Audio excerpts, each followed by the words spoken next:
Don't call her cute, don't call her feisty. She's a rebel, she is nasty, she is brave. She isn't honey, sweetie, sugar pie, baby. And don't you ever say that she was well behaved. Don't you ever say that she was well behaved. And don't you ever say that she was well behaved. I'm gonna share this blanket with you. Oh, here. Sorry, I just did that without even. It's very large. Because it's from Costco. It's from Costco. Everything from Costco. This is so a Costco blanket. This it's very is soft. so comfy. I like it a lot. I know. It's pretty good. I don't know. I also think maybe we should have gotten white. I feel it's gonna get gross, but you can just bleach it. You can just bleach it. That's the nice thing about white. Yeah. It doesn't really matter. I feel like it's, if you're worried about stains, it's almost better to get white. Because you just bleach it. Yeah. Bleach it, baby. One of the dogs that I walk, Owners, has all white sheets and everything because the dog is such a mess. But also I feel like people who have white sheets specifically are people who change their sheets once a week. Yeah. They have housekeepers. Yeah. So Because maybe you it's should have gotten black. Because kind of if you get I feel like with white sheets, if you get too much grime on them. Oh shit! I brought the headphones and I didn't put them in. If you get too much grime on them, then they at a certain point it doesn't matter if you bleach it. You know what I mean? It's you can't. You have to wash them really regularly to have white sheets. I mean, also. I say this. I've also never bleached anything in my life. No, I truly don't know what that means. I mean, I know what it means, but I don't know. This shirt's only still white because I just got it from my mom. It's very nice. It's just from my mom. Every time I go home, my aunt gets rid of her clothes and usually passes them to my mom because they're nice. She just gets tired of them. Mm-hmm. And then my mom goes through that and picks out what she wants. And I then remember you had left, those overalls that you liked that burst. Yeah. They're still in my closet waiting for me to sew it. Oh no. Which will probably never happen, but I don't have the heart to get rid of it. I understand. They looked so good. Ugh, that still hurts me. I know that I have stuff like that. That just hurts. I lost 2 different single earrings in a week. Oh, yeah, that hurt me. All right, I'm gonna plug this in. Wait, so how was your Passover? The Passover is very nice. It was very, very nice. Do you guys do stuff for Seder? Negative. No, we don't. Sorry, I had to put the microphone Do you guys back. do anything for Easter? Yeah, we had Easter dinner. Wait, I sound louder than you. Oh, I didn't check the levels at all. Which is which. So sorry. We might have to cut all of that. No, I'll just put it in. People love this. Maybe it's not so bad. Wait, let's keep talking. Do we sound even? Yeah. Okay. It's fine. All right, never mind. Sorry, I turned it on and then I was like, my job's done. No, you did great. No, okay, sorry. So, we don't do Passover. We do Easter. We just had dinner. We just had Easter dinner. Did you ever do Passover? I mean, not with my family. I've been to Seders before. Family friends. My ex, who I dislike, who I have a distaste for, but he is what he is. It's but okay. He used to actually run a very cool Seder. That was one of the perks of dating a hip Seder? A non-communicative child. He's in the theater. I'm talking a lot of shit. Whatever. Who cares? I don't care. He got engaged within 6 months of breaking up with me. So that's right. I'm I don't have to like you. No. You get to hold on to that for sure. I'm gonna hold on to it forever. Maybe not forever, but for a while. But anyway. Even if you move on, you still get to not like that person. I totally have. I just am that was shitty. You were shitty. I had to force you to break up with me. I had to be you're a grown-ass man. You clearly don't want to be here. I need you to say the words. I'm not going anywhere. Mm-hmm. And he's just a child. Anyway, but he did post this cool Seder, a hip Seder, which was it was they did the Haggadah was modernized. What's up, guys? The best We're Seder, here to tell the story of Passover. Once upon a time, there were the slaves in Egypt. Wow, you guys, we're improvisers now. Sorry. Well, I started everyone. to mix up the Hanukkah story in my head, and I was about to say the Maccabees, and I had to stop myself, and that's how I got off beat. Honestly, I wouldn't have known the difference. So I'm not Jewish enough to know the difference between Hanukkah and Passover. I don't know. No, but then actually, just like the best happens in the Passover I've desert. ever been to, which is like an honor. Also, it was like terrifying experience.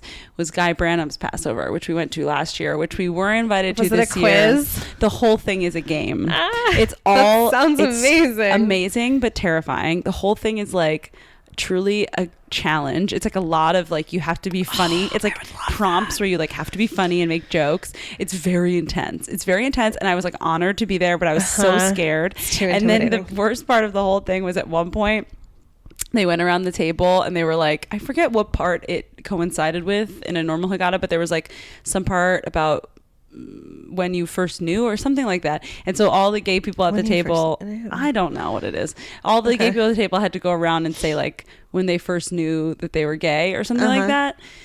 And I was sitting, and also he mixes up the seating. So you're like not sitting with who you came with intentionally. And so I was sitting next to this guy who was very nice, and we were chatting the whole time. He like works at a university. I forget how he knows this guy, whatever.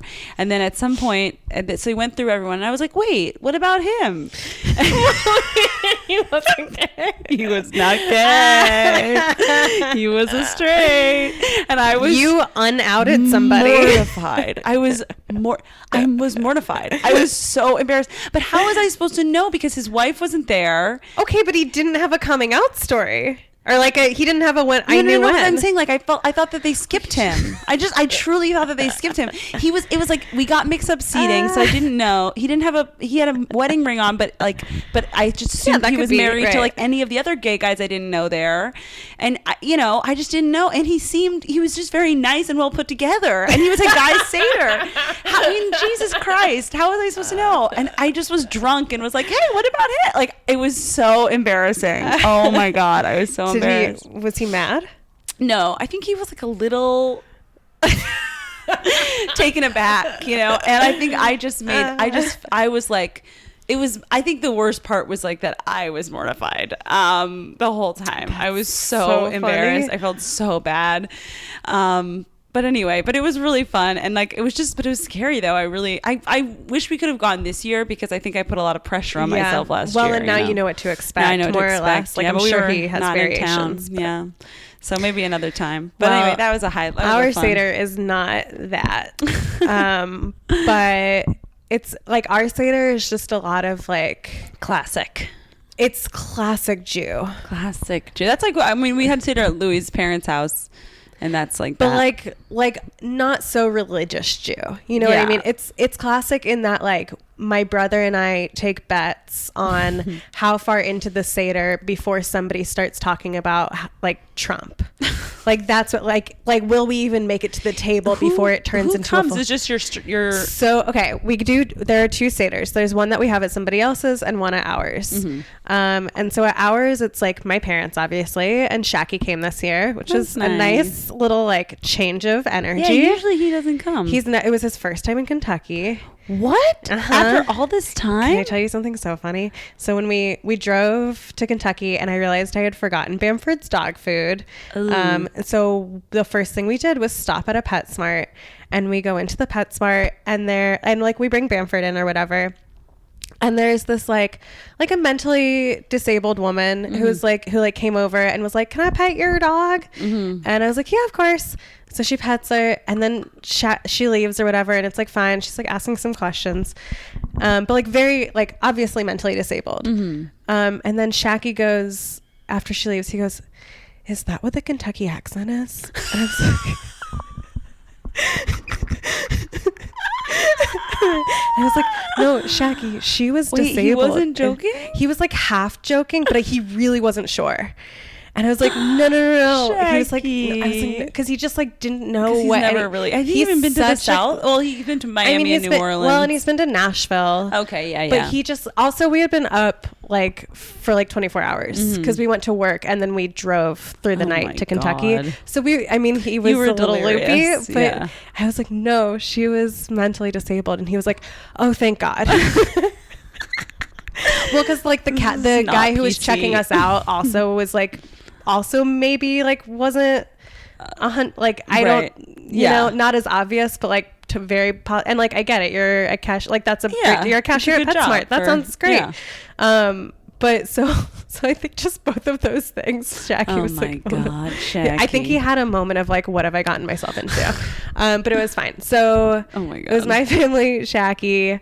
And then there's another family with like a son and a daughter, the Sheckets. There are 4 of them. They come and Shaggy and the Sheckets. And we have one night at their place too. We like go back and forth. And then and then like some other friends from the synagogue come, like just like, so it's like more like randos, family friends, and then we have this couple who are not Jewish, but they come to our Seder every year. Fun. I like Seder. Honestly, Passover is my favorite Jewish holiday that I've ever participated in, because it's you really do like get a lot of cool discussions out of it. It's very meaningful. I think that there's a way to do it. There's a lot of ways to interpret it. Like I've been to lots of fun modern Seders. I've been to like my friend Rachel from high school. I went to her Seder once and it was all just like very political, very liberal. Like, I don't know. It's just, there's a lot of ways to connect to the world. I think it's very thoughtful and nice, and I like the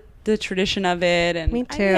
I will say I'm a little sad. I feel bad. Louis' mom like texted him like 2 weeks before and was like, "Are you coming for Passover?" And we were kind of both like, "Oh shit!" Like we didn't think about it. Yeah. So next year we have to like. He has to like set a reminder like 2 months in advance to buy a ticket or whatever. Yeah, it's my brother and I like know we have to come home for Passover. That's like my mom will not. It's like the one holiday. It's the one holiday. I mean Thanksgiving too, but I think my parents would prefer Passover. Yeah. Also, I will say like the one thing about this year that was like kind of a bummer for me is like there were so many people that had to be split up into 2 tables, and I just don't like when it's one table, and it's a long table, but like that to me, we have such big Thanksgiving that we usually have to have 3 tables. Holy shit. We have usually 20 plus people for Thanksgiving in our little apartment. Have you been to my parents? Oh yeah. You have. But just once. Yeah, just that one time. Yeah, that's so crazy. It's because you live in Astoria. I know. I was gonna say I'm not going to Park Slope. It's so far away. I know. Actually, Julie came for Easter dinner. I knew you weren't in town. I would have, but I was like, even if you were in town, I don't think you would have come. I guess maybe if you drove. If it's a thing where I have to RSVP for like something, I also like. I like events with people's parents. Yeah, a lot. It's much nicer than any other kind. And it just like makes me feel like a kid again in a good way when you my like mom go over your gave friend's us all like place. Bags of like chocolate bunnies and stuff, and it was cute. It was nice. Julie came, which was really fun. It was nice. It was good. Oh, we also, my mom, like we like hired somebody. There's so many dishes, and so my mom just like hired somebody to come help with dishes for the night. And she had never been to a Seder before, which is like, you know, everybody you meet in Lexington anyway. So like, whatever. But she was like excited. I think her mom had like helped with dishes the year before and told her like, you'll have a lot of fun, blah, blah, blah. And so she like, had the dinner with you guys. She didn't really, but like she watches the whole thing. And like, you know, we were like, if you have questions, like, you know, if you have comments, like you can, because my parents there's like a hole in the wall in the wall between the dining room and the kitchen. There's like a window almost that like doesn't actually have a window. It's just a hole. And so you can like peek your head out while you're doing dishes into the dining room. But so my dad, like at the beginning of the Seder, hides the afikomen. He hides it like in a napkin or whatever, which is like the pizza of matzah that we all go find later. And so that was another thing at Guy's Seder. Guy said whoever found the afikomen, you can make a deal with him, and he'll have to give money to whatever you tell him, or he'll have to give you as much as you want. and the person who found the afikoman was a Bernie supporter, and he made Guy donate like $200 to Bernie Sanders, and I was so drunk and so angry. That was the other thing. I was like I had a lot of something we'll emotion. all be happy with. Well, it was like because specifically Guy does not like Bernie Sanders. I mean, that is like, funny. It That's was like a to funny shit prank. on him, and I was like, no! And I was like, why didn't I find it? I need money. It was so annoying. But Anyway, so sorry. then that's okay. We all get up and we're looking for the afikoman. We can't find it. And it's like taking a long time. And then she realizes, she goes, was it in a napkin? And we go, yeah. And she goes, I threw it away. I didn't know what it was. I'm so sorry.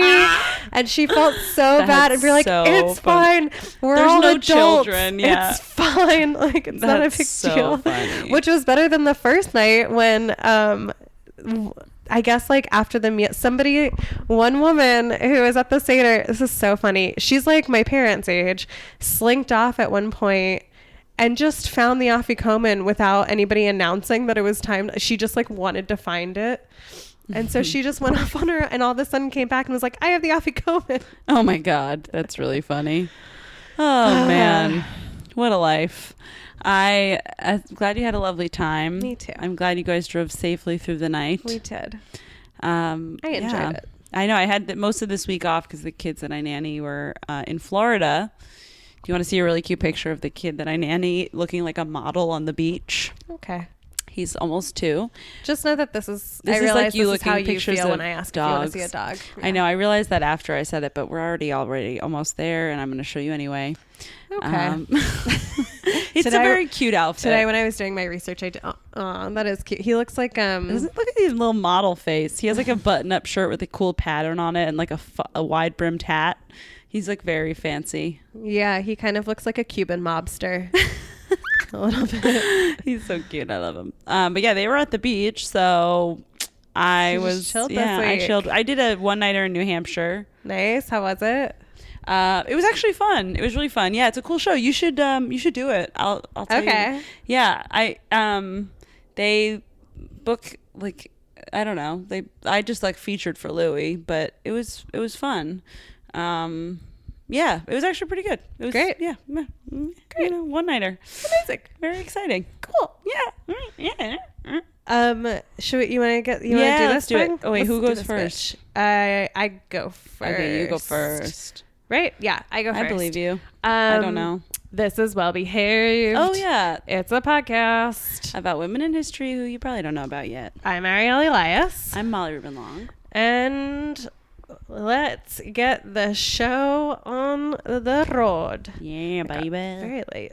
Okay. I know. It was fun. Ariel It was got fun. to my house at 5:30. It is currently 9:30. I actually got here at like 5:45 because All I right. couldn't find parking and there was so Still much been traffic. almost 4 hours. Okay, I have said it before and I'll say it again. The British were dicks, Molly. That's the British true. were dicks. They're Don't gotta just- tell this Irish They're gal. oh yeah, you know. Boy, They're do just I ever. sitting there under their rainy sky and they're drinking their tea and they're eating their unspiced food and they're just cranky as hell. So in the 1800s, there was a scramble of European countries trying to claim various African lands as their own. Nice. They just wanted your basic reasons for trying to exploit land, ivory, Yeah. timber, rubber, gold, anything that a villain in an Indiana Jones movie would be questing after. Right, Is right. what they were doing. They're like, jewels. That don't belong to me. I want them. If I see them, they become mine. So shiny. So yeah, everybody in Europe was like a Mr. Burns character during this time. They're just like trying to just get rich off of the backs of anybody, mostly Africa. So in 1884, 13 European countries and the United States called for the Berlin Conference, also known as the Congo Conference, also known as the Scramble for Africa. AKA. So many aliases.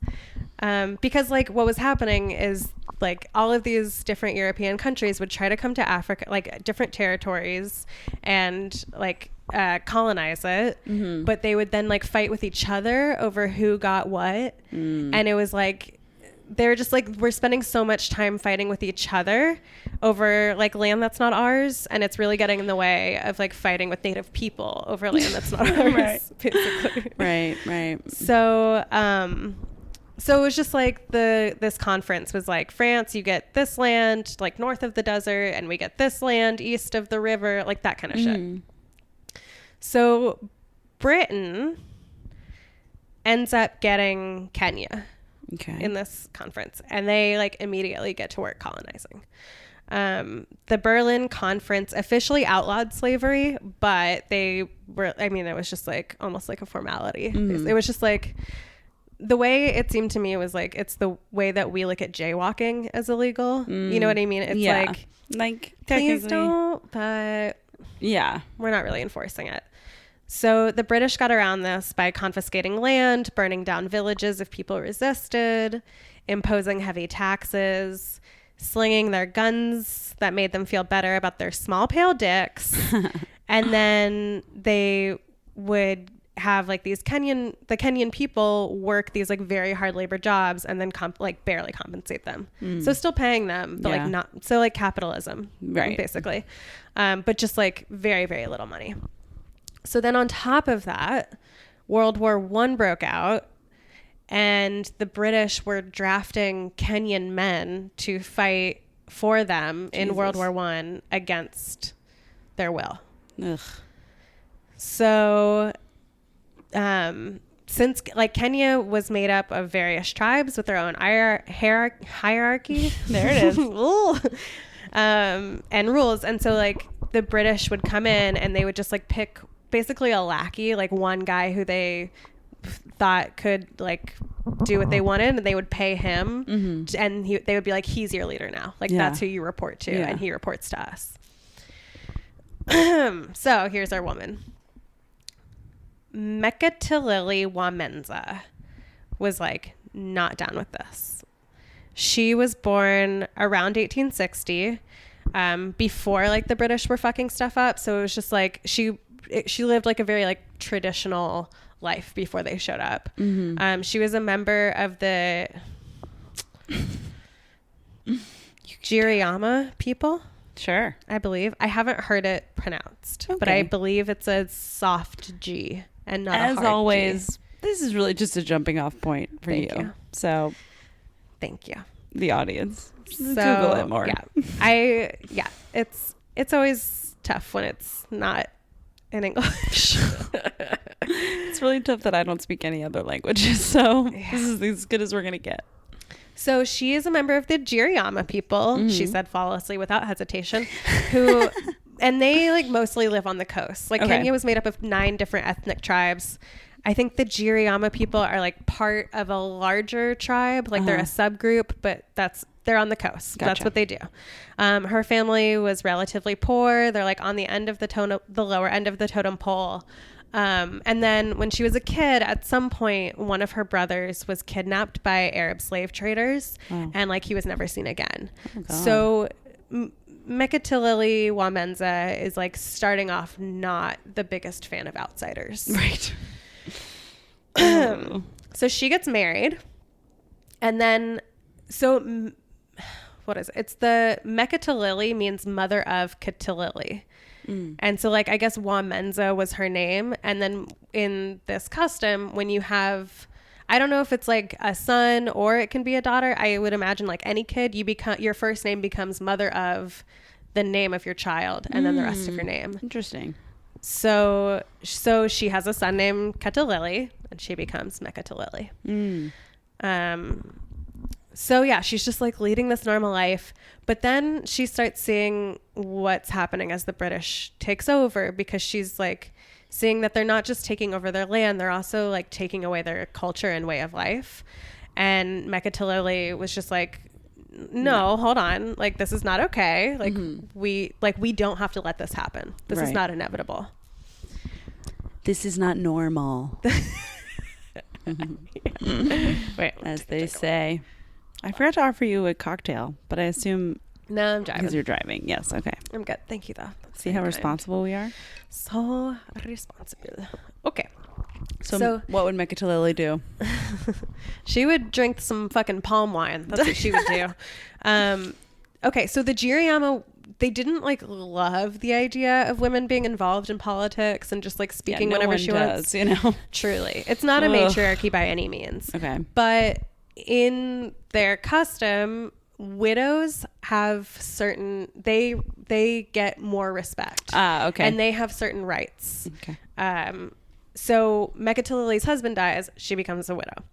And the tribe also reveres age. And at this point, when the British start fucking shit up, she's like in her 50s. Wow. So she's in her 50s. She's a widow. She is like allowed to speak in public. Like it's not, even though she's a commoner, she's still like, they still automatically listen.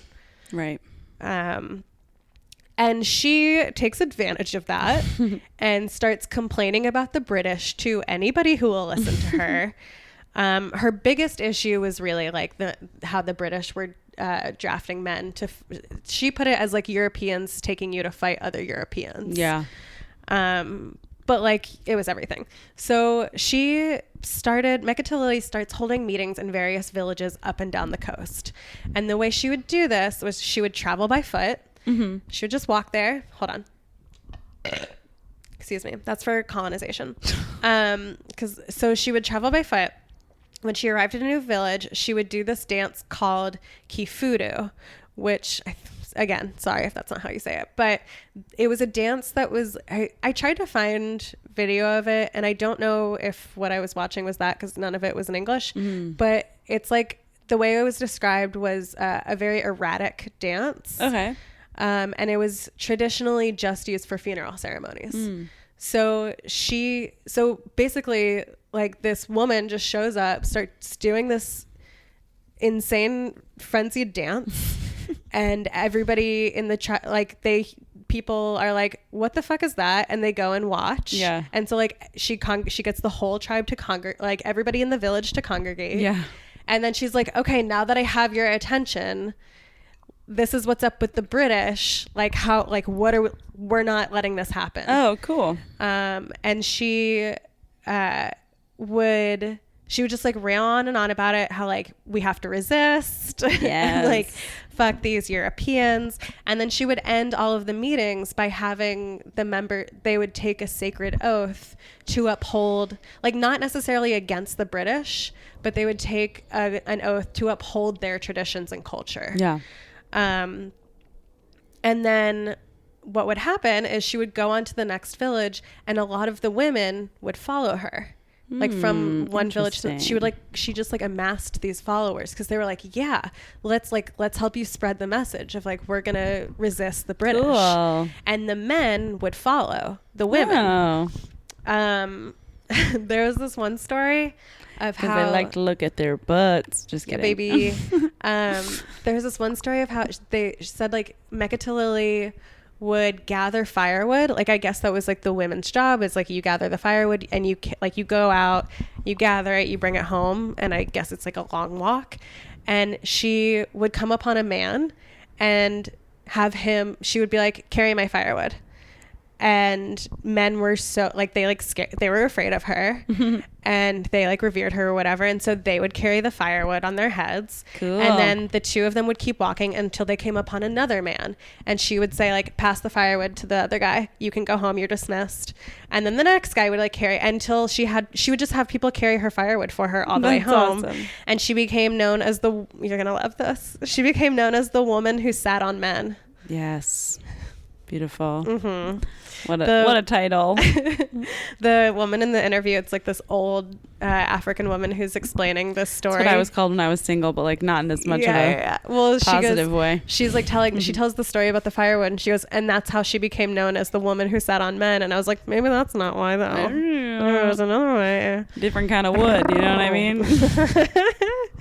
Not for fire, exactly. It's not dry firewood. Okay. Sorry. Dry firewood? What? Okay. Nope. I'm not. I'm sorry. Okay. Edit that out. The colonial system imposed by the British began to fail. Fall. Cool. I wrote fall. Thank goodness. But either way. and because like they're resisting basically. Yeah, it's working. And the British noticed and they got super pissed. They responded by killing 150 Giriyama people. They burned 5,000 homes and they blew up several sacred huts. Dramatic. Such an overreaction. Yes. It's like, how fragile are you? Your stupid ego. They referred to Mekatilili as a witch. Classic. A half mad woman. Maybe it sounds like she's full mad bitch. And prophetess who gave additional force to the oath in spreading the gospel of violence. I want to be called a prophetess. Right? The British officer. Sheryl Sandberg is. A prophetess. Instead of a businesswoman, I'm just going to call businesswoman a prophetess. Prophetess. Oh, wait. It's supposed to be like a prophet. Yeah. Oh, I thought you meant like profit, like money. No.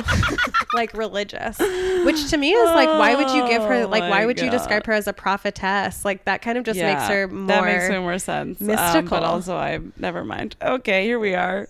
That's very funny. Oh, boy.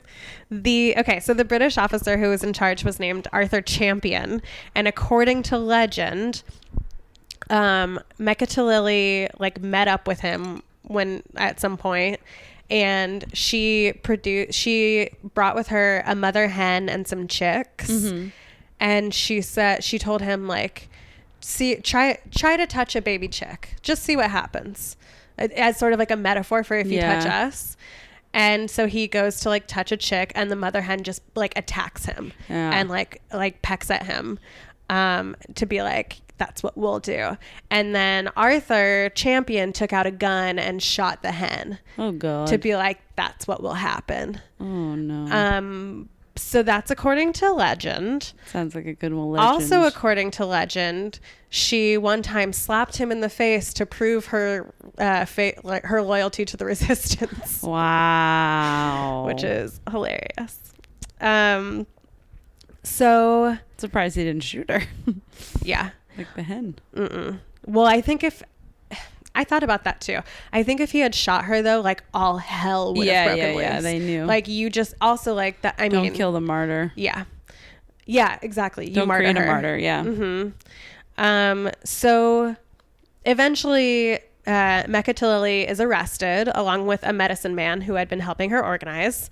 They were sent to the other side of Kenya to a prison like 600 miles away. Wow. And within a few months, they both escaped and then began walking through the dense forest to return home. What? They fell in love along the way. I don't want to leave the house at all today for no reason. They fell in love? They fell in love. Wow. This is a real meet cute. I know. Sent to colonial prison together. And when they got home, the British were like, holy shit. That's so impressive that you just walked. They were like mystified because most of the British wouldn't even enter the jungle, and she and this guy just crossed like it, walked it barefoot, and we're like, whatever, dude. Yeah. I mean, I'm sure it was hard, but like, you know. Yeah. But then they arrested her again, and this time they sent her to prison in Somalia, and so she just escaped and walked home again. Oh God. From Somalia? From Somalia. Gee. She was just like, whatever. I would walk 500 miles and I would walk 500 miles. Also, she's like 60 at this point. What? She's like, she was born in the 1860s. This is during World War I. Bernadette Peters and Hello Dolly last weekend, and she is 70. Apparently, she does push-ups before the show every time. Yeah. Well, shit's a lot of work for a 70-year-old to do Dolly. I do push-ups before every leap day. So once every 4 years. That was a sick riff by comedian Ariel Elias, everyone. Fuck you. Sick riff. No, it was good. It's good. Okay, so Mekatilili escapes again. She walks home. She's fine. Wait, whatever happened to the love? I guess, I don't know. They're probably fucking at home and whatever. Well, once she gets back from Somalia. Yeah. right. It's like a long distance relationship, but they make it. Okay, cool. And then the British start to get the picture. They're like, this woman Like, is... there's nothing you can do. She's not going away. Good. Also, the British were stretched thin because of World War One. Yeah. And they started to realize, like, this just isn't worth it. We don't need this. You know, like, this tribe's not going to give up. And, like, I don't know. It's just like, you know, when you just, like, don't have the energy for a genocide. Yeah. Oh my god. Honestly, it does take a lot of energy to kill millions of people. I mean, it's a lot. It's a lot of work. It's a lot. People don't realize that about genocide. Yeah, it's a lot of work. It's a lot of work. It's a lot of organizing. It's a lot of speeches you gotta make. Spreadsheets have to be made. I'm sure it's a lot of logistics to kill. UPS and like methodically, systematically. This isn't just a. We should stop. Okay. All right. So, Mekatilili then died around 1925, around the age of 70. Her story was passed down orally among the Giriama people. But even though she's considered to be the first Kenyan woman to rebel against the British. Wow. But it wasn't until 2010 that the Kenyan freedom fighters officially acknowledged her contributions.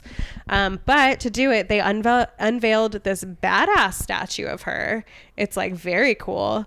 And now they have an annual festival in her name that brings together the 9 tribes of Kenya in an effort to like acknowledge and like celebrate and conserve their heritage. Cool. And that's Mekatilili Wa Menza. Mekatilili. What a cool name. Yeah. My dad told me about her. Oh, and my... Oh, really? Yeah.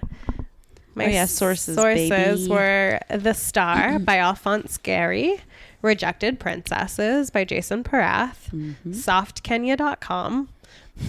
More like Hard Kenya. Yeah, they fucking fought. Daily Nation by Fred Olauk. And Kenya Citizen TV. Nice. Sick. That's my favorite channel. All right, you guys. Here we are back for another episode. I am doing Lise Meitner. I should have looked this up, how to say it. But you know what? Her name is Lise Meitner. Lise Meitner. I think it's Lisa because it's like Austrian. Lise. Yeah. Lise Meitner. Lisa. Anyway, she was born, she's born in 1878 in Vienna, Austria, and she is Jewish. So never turned out bad for anybody. Guess what? No, it's actually, she turned out pretty good for her, like all things considered. But she got caught up in that cost. Her life was affected by it. But that's not her main story. Okay, so she was born the third of 8 kids. Her, according to Jewish Women's Archive, they were not very religious, and she later converted to become evangelical, which I don't know that that's true. That was not in any other source except the Jewish Women's Archive. Although I would believe them, but also I was like, what? Okay, but anyway, but she was technically Jewish, like when the Holocaust happened. That's like the worst thing. They were like trying to get her though, so I think maybe did they not care if you converted? I don't remember. Maybe because it was race based instead of like religion based. They didn't. Or did she convert later? She, according to the Jewish Women's Archive, she converted. She was baptized evangelical in 1923. Were they going after the evangelicals too? No, but I think that what I'm saying is I think the Nazis would have gone after you even if you had converted. Yeah. Because it was more about the genes, right? It was about social Darwinism. But it was like the theory was that they didn't want they wanted the Jews out, and it's like more about like the genetics of the Jews. They didn't want them, so I think they probably wouldn't care if you converted. Yeah, that's where the Spanish Inquisition had the humanity. Right, they let you convert. I think maybe I actually don't know this. I'm wondering. I don't know. Okay, I'll Google it later. But because that she converted, but then they still wanted anyway. I'll go through the whole thing. So listen, Lise Meitner was born in 1878, Vienna, Austria, third of 8 kids. She's Jewish, apparently not super religious. Her father was one of the first Jewish lawyers in Austria. They were very assimilated, And her upbringing was like a little bit different than a lot of other women, especially at the time. Her father was very encouraging that her and her sisters get the equal education as her and her brothers. So nice. Her father encourages her to go to school for teaching, because she was always, like, from a young age, very interested in math and science, and sort of not just taking things for what they were. She was very into questioning things, which is a very Jewish trait. Anyway, like, I remember when I went on Birthright, that was like the thing I connected with most. I was like, oh, you know what's cool is that I think what's really nice about Judaism is that it's like all about like discussing things. I was like, that I do have. There's like an inherent curiosity in Judaism. Yeah. But only and like, intellectually. And like about communicating things. Yeah. You know? And like questioning without attacking. Yeah. I mean, that's a lot of what Passover is. Yeah. It's a lot of relationships too. Mm-hmm. Learning to like question people without attacking them. Right. Which is, I guess, where the Jewish mother comes from. Well, question, but the attack is very subtle. Like very passive aggressive attack. I guess it can get twisted. But anyway, so she goes to get her undergraduate degree in teaching, and then she joins this like small group of like-minded women who study under a man named Dr. Arthur. Oh God. Sarvasi, who introduced her and these other women to experimental physics. So it sounds like she just kind of got a little bit lucky at the University of Vienna, because she found this teacher who was like willing to teach women science, which is like and wasn't like unheard of, showing his dick to them the whole time. Right, exactly. So anyway, so she goes to the University of Vienna. She studies physics. She gets her doctorate. That's the kind of experimenting you hope to do in college. Wow. You guys, that was a hot riff from comedian Ariel Elias. That was a good one. That was a callback from Molly Ruben-Long. Thank you so much. Wow. If only callbacks worked on Twitter. Okay. Here we are. I had half a vodka drink. Yeah, baby. Okay. I'm not leaving the house today, so it's okay. So anyway, she was the first woman admitted to the physics program at the University of Vienna. The rest denied it. Yeah. Sorry. I think I just saw like a lot of dads recently. So I just keep trying to do dad not jokes. The first one who admitted to it. know. Oh, I see. Have you watched the Gary Shandling thing? I watched part of it. It's good. Yeah, it's a lot of that. In spite of myself, I liked it. Yeah, I watched part of it and I was like, yeah, no, I did like it. I know I didn't know much. I barely knew anything anything about him. I see that. I barely knew anything about him. So it was really cool. I really loved it. I really did love it. Yeah, it was. Anyway, we can talk about it after. But anyway, so she gets her doctorate in 1906. She graduates summa cum laude. Her thesis is published by the Vienna Physics Institute. She's doing really good, right? So in 1907, she moves to Berlin. No problem there. Time to move to Berlin to study with Max Planck and Otto Hahn. She gets like some of her studies published during this time. She's just working, studying, researching, sciencing it up. I wish you guys could have just seen I was doing the like a fun motion science with the dance. Imagine I'm dancing. Podcasting is very good for dancing. What if there was just a dance podcast where people just danced and you heard the sounds? I bet there is that. I bet there is that, and I bet that's something my ex-boyfriend would like. Okay. Ooh, man. We're loosey-goosey tonight. The pretension. Okay. So back to Lisa. She works for Otto. She works, we got 4. I should clarify. Works with Otto Hahn for over 30 years. They're each leading a different section of Berlin's Kaiser Wilhelm Institute for Chemistry. They work very closely together because they're both super interested in radioactivity, and her expertise was physics and his expertise was chemistry. So they worked together and they were a great pair. In 1918, they discovered an element. Ooh, it was called, here we go, get ready. Surprise, I won't be able to pronounce it. That's the element of surprise. It is Protactinium. There it is. Great. But I didn't discover an element. That's great. And that's not even the whole story. So during this time. Is it one of the really heavy ones? Like one of the ones at the bottom of the I forgot. I didn't put the number. It doesn't Whatever. matter. Like I would know what to Protactinium. do with that information. You know what? Look at the chart. Protactinium. Never have. Never will. There was a cool thing though. I went to that David Bowie exhibit at the Brooklyn Museum. sorry. I ran into Julie there, which was weird. Oh, nice. And they Julie? Yeah.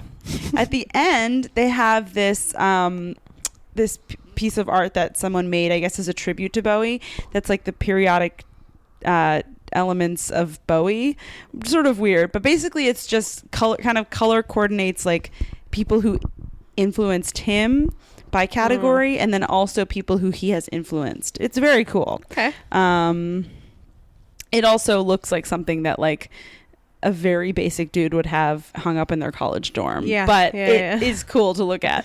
Anyway, so during this time, like the, early 1900s, first few decades of the century, scientific research was mostly seen as a tool either to advance industrial or military goals, right? That was pretty much it. But she, along with many other scientists of the time, really held on to the ideology that science should be for discovering the truth of natural phenomena.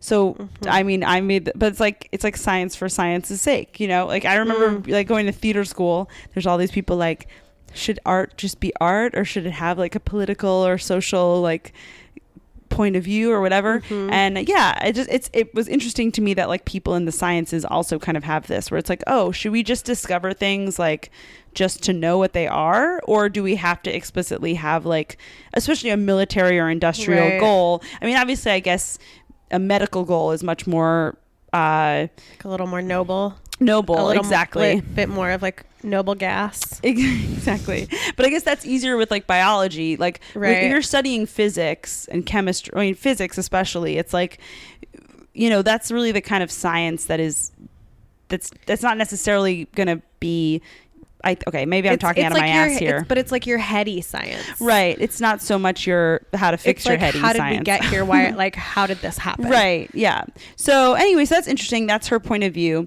So in the early 1930s, the neutron is discovered, and this really increases the interest in theoretical physics, which I had to look this up 100 times, and I will also probably get a ton wrong. But basically, my understanding is theoretical physics just means like physics of things that you can't really see. It's the shit you can't see. So it's like gravity. Yeah. Well, no, because I think you can see gravity. I think it's more like just dissecting atoms, like shit like that. Oh, okay. I don't know, dude. Like antimatter. I don't fucking know, but it's whatever.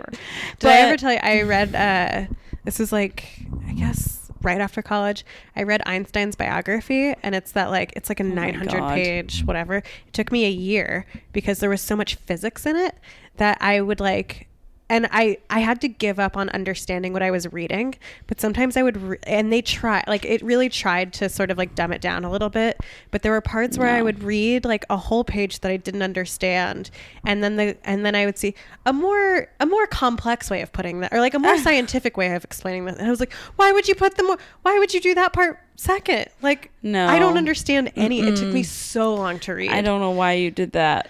I really wanted to know, and the second half of it was much better because then it was just like the rest of his life. Like once it got past him discovering the theory of relativity, it was like much more. It's more palatable. Yeah, that's tough. No, I'm probably gonna get a lot of stuff wrong here, but just bear with me. Open mic every Monday in New Orleans at 12 Mile Limit. Anyway, that was an inside joke. Okay. So basically, once the neutron is discovered, there's this kind of like international race between scientists in like a bunch of different countries who are all like, ooh, I wonder if we could create an element that's heavier than uranium. Just fun challenges for cool people.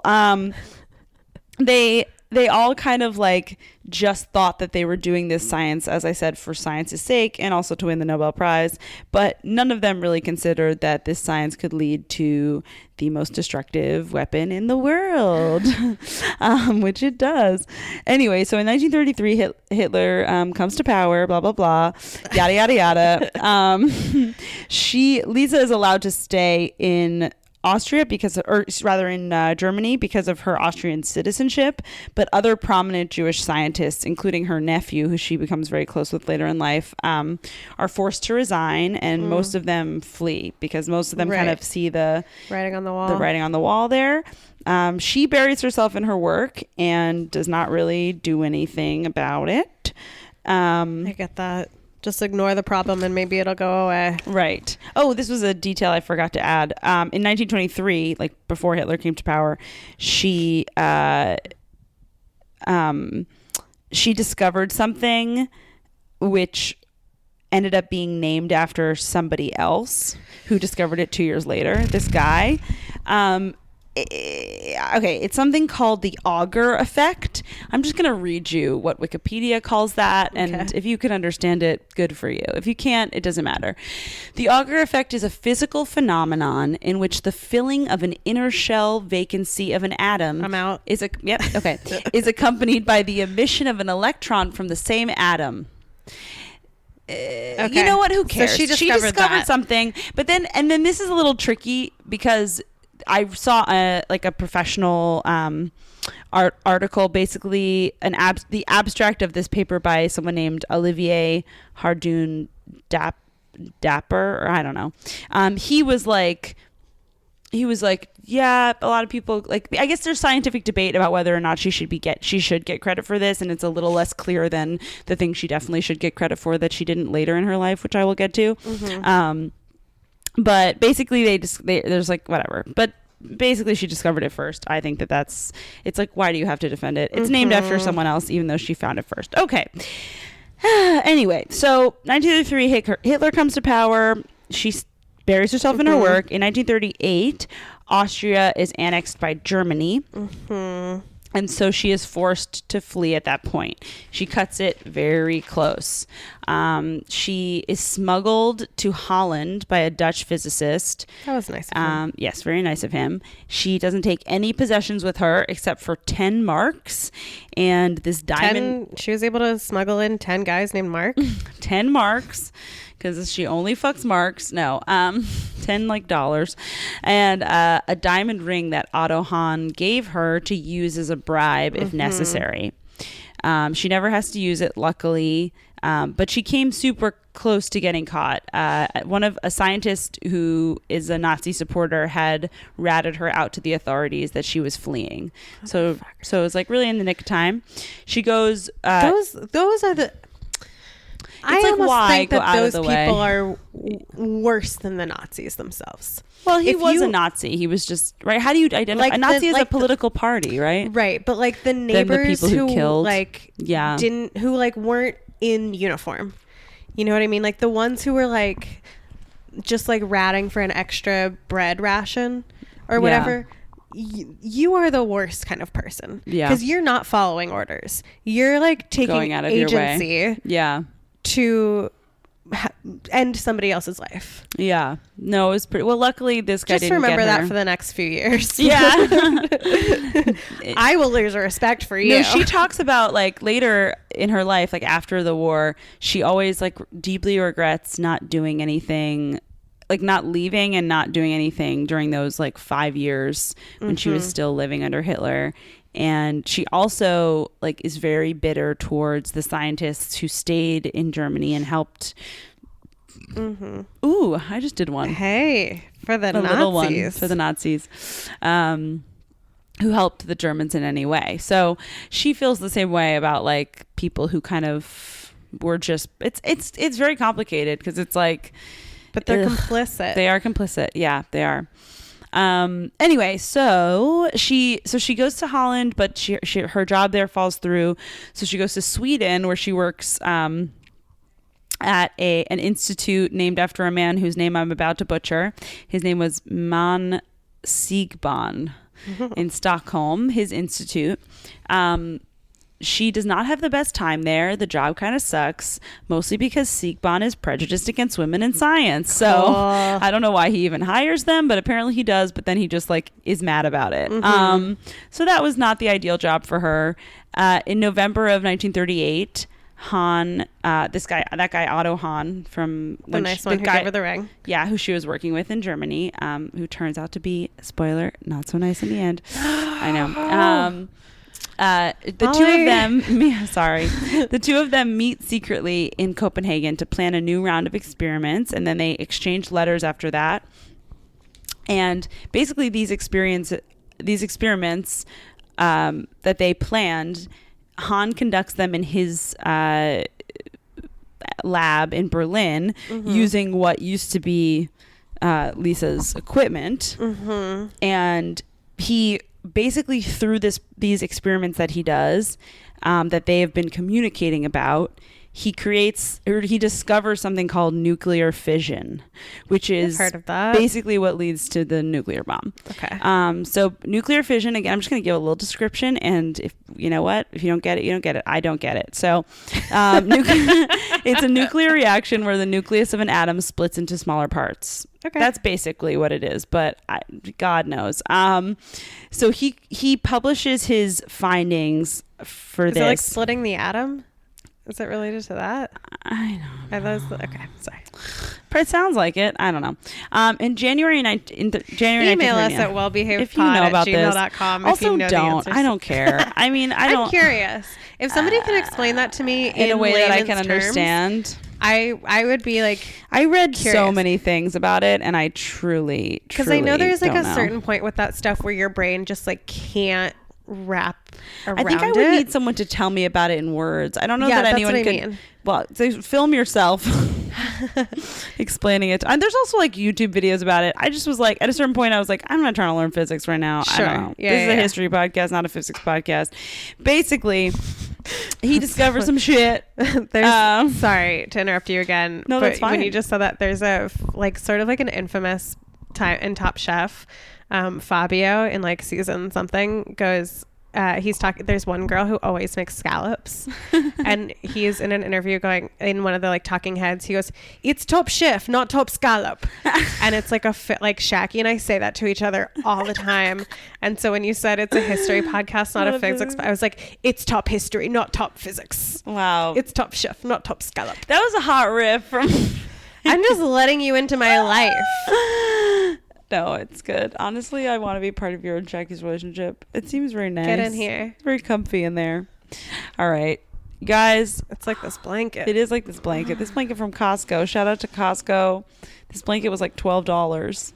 It was sick. All right. Anyway, so Otto Hahn, unfortunately, it's impossible for them to publish as a team because it's 1939 and she is a Jew. So he publishes these findings by himself, but he claims that the chemistry is entirely his, and like that's what happened, like that's how the discovery happened, but he's unable to explain the results. Like he doesn't know enough. Yeah, it's like he has the answer, but he can't really explain the work to get there. Oh my God, this is so similar to Watson and Crick. I know, exactly. It's really Crick. It's really Crick. It's really Crick. It's Crick. And no, I know. Well, guess what? Spoiler. If you remember what happens there, similar thing happens here. There we go.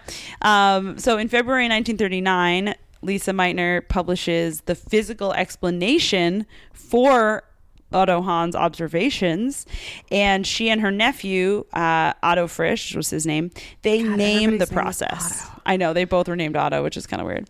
They named the process. They call it, they coined the term nuclear fission. So basically Otto Hahn, like as I said, published kind of the answer, but then they published all of the work to get there and the title up. They like coined the name. I'm gonna put this on her though. You got to put your last name in the title of the thing.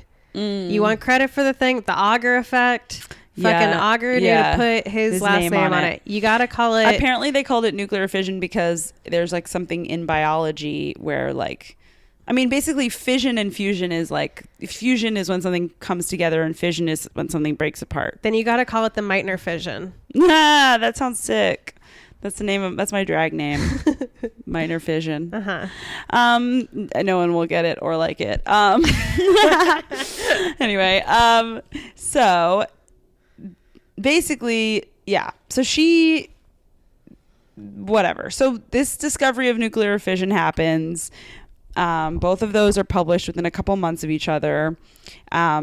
This discovery leads a group of scientists to talk to Einstein and be like, yo, Albert, you need to write a letter to FDR since you are the world's most famous kooky scientist.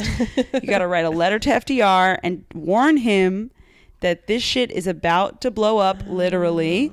Wait, so they write that letter to him? No, a group of scientists. Oh, okay. So Lisa but this is just like as a result of their discovery. Got it. Nuclear fission gets discovered. This group of scientists tell Einstein to write a letter to FDR. Are they German warning scientists? him? No, mostly scientists. I think mostly refugees from other countries who live in the U.S., which is what Einstein was too. Yeah. They get him to write that letter, and that's what leads to the creation of the Manhattan Project, which is how we got the nuke, baby. She is offered a job to work with the Manhattan Project, and she turns it down, saying, quote, "I will have nothing to do with the bomb." Good for her. Yeah. She really never wanted to be part of that. She just wanted to discover things. You know, it's interesting. She says, I will never be I will have nothing to do with the bomb. And it's like, you did. You didn't mean to. Sure. But she won't but it's just so tough how it's the bomb. Right. I totally get the difference. But it's just interesting that like you can't always control what happens to the things you create. Yeah. You know, you don't know where it's going to go. This is a real Pepe Frog situation. Yes. Oh, the tragedy. Truly sad for that guy. Although he's probably fine, but that's gotta suck. Yeah. It is a Pepe Frog. If you don't know, the creator of Pepe the Frog is just like a liberal guy who lives in the Bay Area. Who made a cartoon. He did the album art for very funny comedian Alex Cole. He's like a Bay Area guy and very liberal. And then 4chan just took it. The conservative internet people took it and use it as a symbol now. So that sucks. Anywho's it. So that's how the bomb happens, basically. So then in 1944, Otto Hahn is awarded the Nobel Prize for Chemistry for his research into fission. But Lisa was ignored. And she's still alive at this point. Oh, yep. She's very alive. It's not that rule. Nope. She's very alive. So he could have like insisted. Yeah. Nope. He did not insist. In fact, basically the reasons that most people cite. So most people now, in retrospect, most scientists believe she should have had credit for it. Yeah. She should have shared it with him.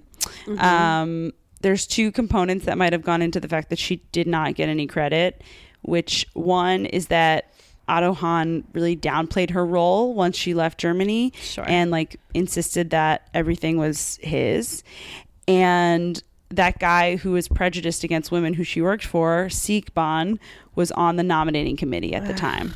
So I think which is so stupid because it's like, I get that you're prejudiced or whatever, but like, dude, this looks so good on you if you hired the woman who wins the Nobel Prize. Yeah, kind of. Although it wasn't like under his tutelage, kind of. I don't know that it would have been related.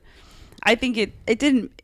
Yeah, it didn't matter. He was probably also like jealous that she like would think of it. Fucking egos. The ego is more important than anything else. Anyway, so they've never acknowledged it or apologized for it. And this, after hearing your story, it really did make me like think, wow, the Nobel Prize is over. It's canceled and we should not give a shit about it anymore. I mean, okay. They've done better since, I guess, but they've never apologized about this, like, or that other one. Sure. It's we don't have to cancel them for that, but they need to fucking revise it. They need to get it together. They need to get it together. Anyway, tweet at the Nobel Prize and you followers. Time's up. So this mistake was never acknowledged, but in 1966, she was included with Hahn in getting a different award, which I've never heard of, but I guess is good, called the Enrico Fermi Award. Whatever. So she got some award for it. Sounds better. Yeah. Even sounds cool. The Nobel Prize. In 1946. You think you're so cool? You think you sound so good? Nobel Prize. Yeah. Please. No, thank you, Nobel. I was just going to say, don't ring my bell, Nobel. So in 1946, she visits the U.S. and she's like treated by the press as a celebrity. They call her, quote, the woman who left Germany with the bomb in her purse. Very exciting. She's also that year in 1946 named Woman of the Year by the National Women's Press Club. Cool. She, as I said, post-war was like very bitter about people who stayed and helped the Nazis. And then in 1960, she retired to Cambridge, England, to be close to her nephew. And on October 27th, 1968, she passed away. She had like kind of an interesting life, weird transient life. Oh, she also at some point she became a Swedish citizen. Yeah, in 1949, she became a Swedish citizen. So she died as a Swede, even though she was born in Austria. Wow. So Lise Meitner helped discover nuclear fission, even though she didn't get the fucking Nobel Prize. AtomicArchive.com, some Wikipedia, NewWorldEncyclopedia.com, and the Jewish Women's Archive, or JWA.org.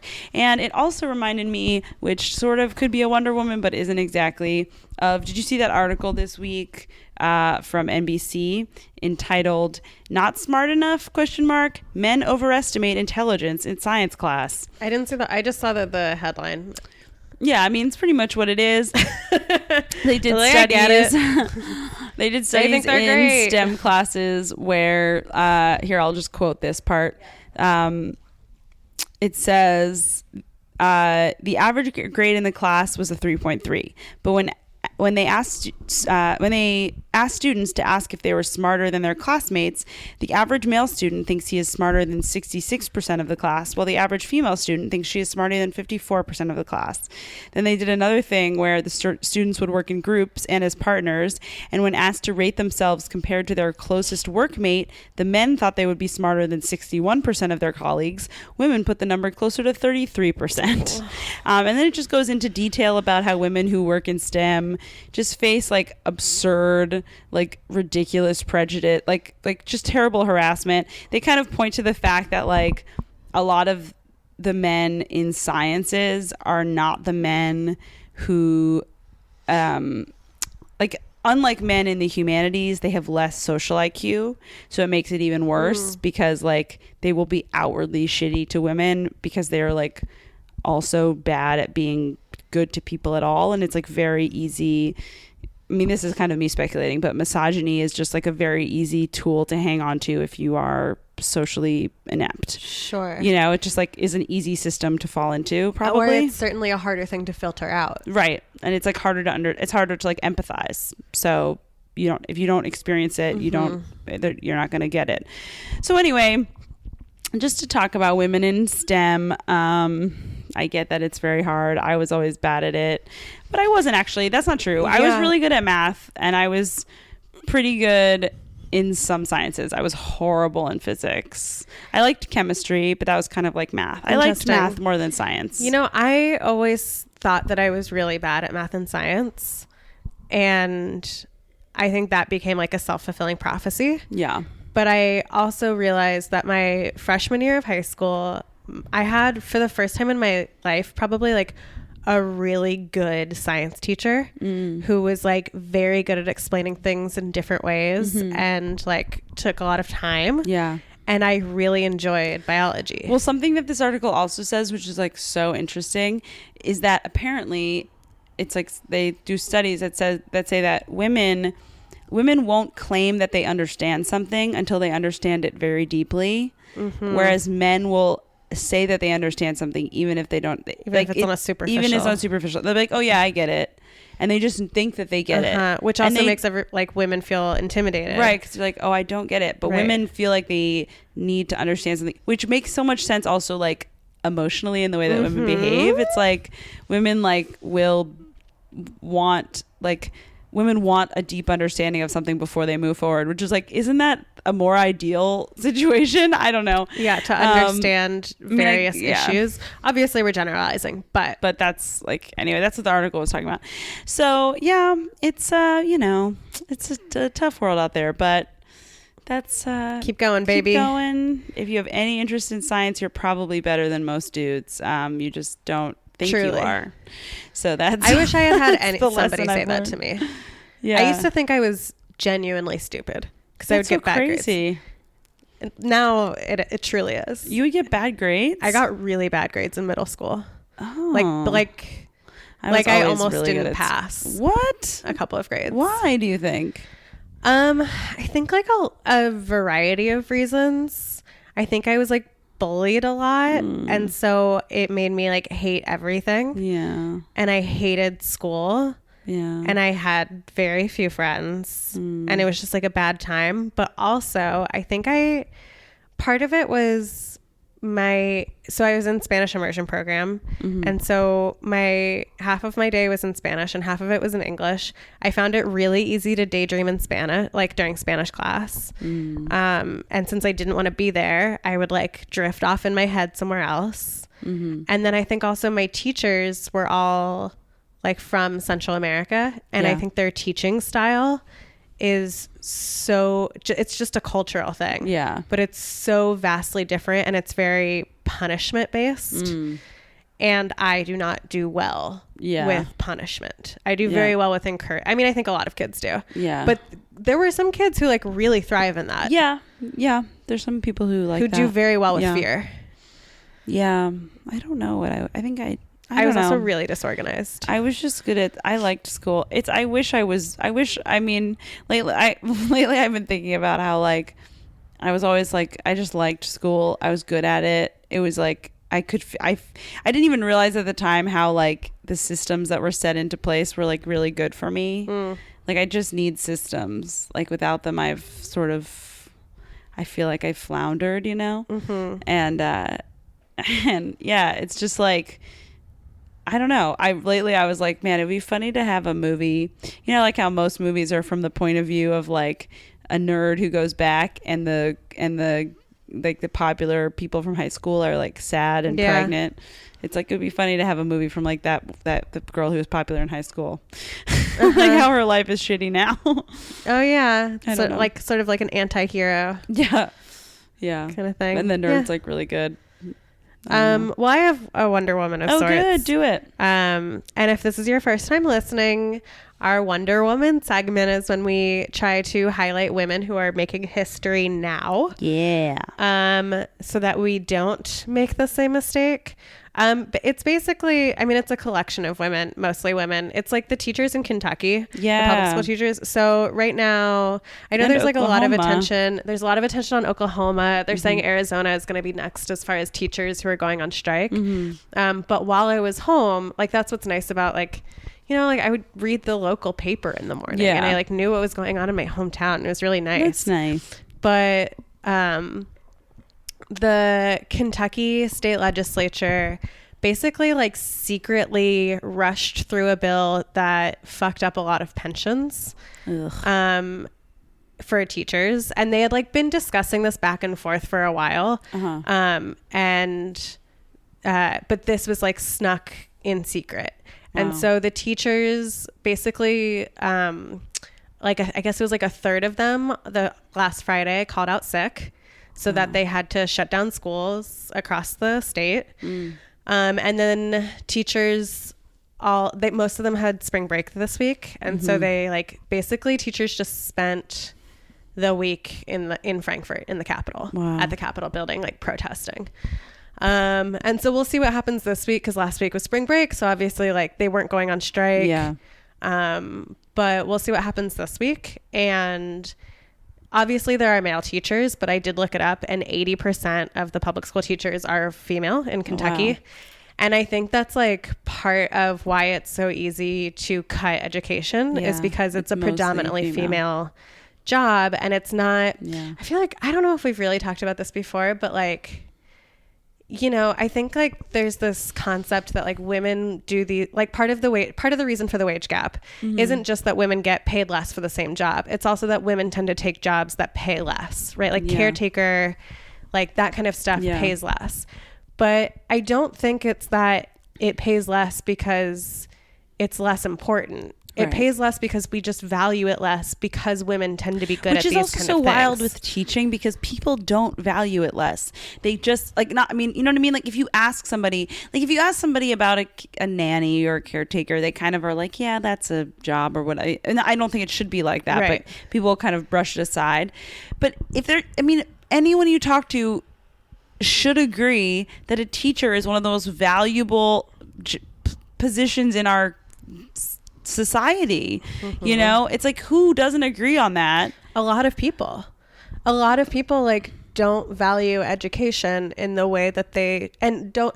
I think what know I'm this saying is I think that crazy. they would value it with lip service, but I don't think that they would value it with money. Sure, or but like, tax who money. gives a shit about? I mean, I guess That's what I'm saying. I think that there's a lot of Sure. hypocrisy where people are like, our teachers and blah blah blah, and it's like, you don't fucking put your like policy where your mouth is about Right. that, you know? I think also when people think of cutting education, they don't think of it in terms of affecting teachers. Yeah. I know that's crazy, but it's like they don't make they just figure like, oh, well, you'll have like a couple fewer glue sticks. Yeah. And you're like, no, there already are none. Like There are the teachers none. are already paying for them themselves. you're paying teachers less, and then people don't want to come to your state to teach.